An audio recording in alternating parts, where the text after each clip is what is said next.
Welcome to Mr. Pronunciation Guide, where we master the art of pronouncing some of the world's most commonly mispronounced words. From tricky terms to curious names, we have you covered. Today let us dive in and learn how to say excited, excited, excited, happy, happy, happy, delighted, delighted, delighted, thrilled, thrilled, thrilled, overjoyed, overjoyed, overjoyed, excited, happy, delighted, thrilled, overjoyed.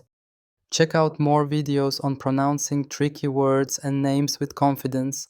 Avoid common mispronunciations with tips from this video. If you found it helpful, I would love your support. Thanks for watching and I will see you soon.